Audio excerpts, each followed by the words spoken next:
राजनीतिक मंच पे वर्चस्व की लड़ाई हमेशा से देखी जाती है। ऐसा ही वर्चस्व की लड़ाई बिहार में चल रहा है।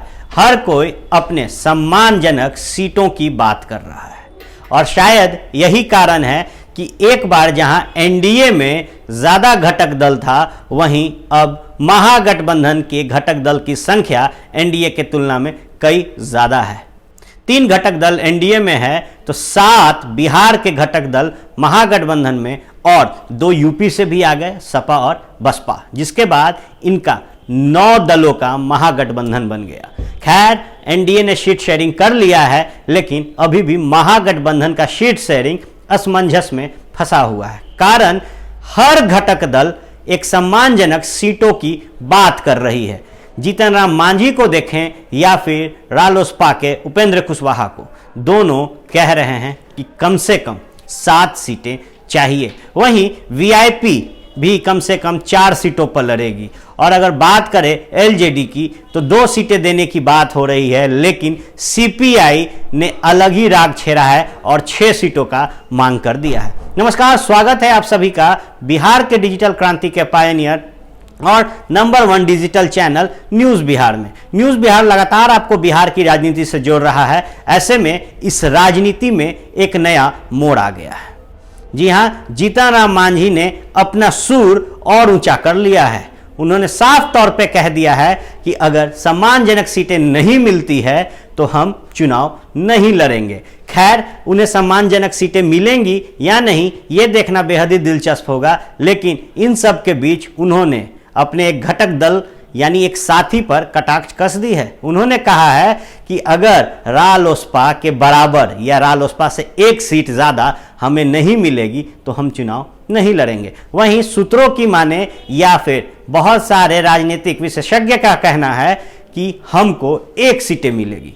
उस पर भी जीतन राम मांझी ने खुलकर कहा है कि 1 सीट पर हम नहीं लड़ने वाले, और अगर हम नहीं भी लड़ते हैं तो बाहर से हम महागठबंधन को सपोर्ट करेंगे।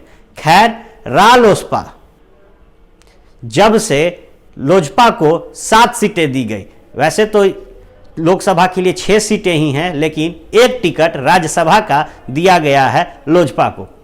और ये जब से उजागर हुआ तब से ये बात रालोसपा को खटकी हुई है, क्योंकि एक घटक दल था एनडीए का रालोसपा, और उसने जैसे ही एनडीए का दामन छोड़ा और महागठबंधन में गए, एनडीए ने अपना सीट शेयरिंग कर लिया। अब ये बात उपेंद्र कुशवाहा को खटक रही है। खैर, रालोसपा में आपसी खुद विवाद चल रहा है और इन सब को भांपते हुए जीतन राम मांझी ने अपना एक स्ट्रोक खेल दिया है। कहते हैं कि मौके पर चौका लगा दिया है। कारण लोजपा को 7 सीटें जो दी गई, उससे एक बात तो तय है कि जीतन राम मांझी के दिल में एक खोट सी बैठ गई है। उन्हें भी उम्मीद आ गई कि अगर शायद एनडीए में हम होते तो 4 सीट जो वो चाहते थे वो उनको मिलता, लेकिन जो 7 दलों का ये महागठबंधन है, इसमें सीट शेयरिंग हो ही नहीं पा रहा।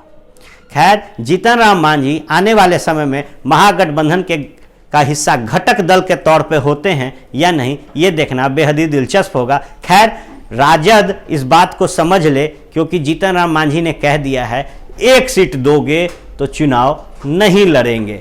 अगर सम्मानजनक सीटें नहीं दी गई तो चुनाव नहीं लड़ेंगे, और अगर सम्मानजनक सीटें देनी है तो कम से कम रालोसपा के बराबर या 1 ज़्यादा दी जाए। खैर, 7 दल है, 15 से कम पे कांग्रेस नहीं मानेगी, 20 से कम पे आरजेडी नहीं मानेगी, 2 सीट कम से कम वीआईपी ले जाएंगे, बचती है 3।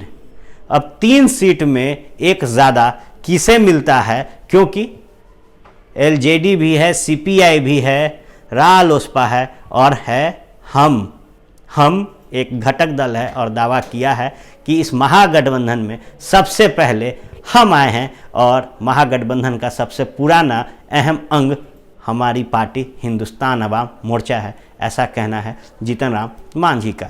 जीतन राम मांझी की ख्वाहिश पूरी होती है महागठबंधन में या नहीं, ये देखना बेहद ही दिलचस्प होगा। खैर, मान लेना चाहिए तेजस्वी यादव को, क्योंकि पूर्व में मुख्यमंत्री रहे हैं जीतन राम मांझी, और इस वक्त महागठबंधन में एक सीनियर लीडर की भूमिका निभा रहे हैं। आप जुड़े रहे भारत लाइव टीवी के साथ। धन्यवाद। हमारे फेसबुक पेज को लाइक करें, ट्विटर पर फॉलो करें न्यूज़ बिहार लाइव और साथ ही साथ हमारे यूट्यूब चैनल को सब्सक्राइब करें। सब्सक्राइब करने के बाद बेल आइकन दबाना ना भूलें। धन्यवाद।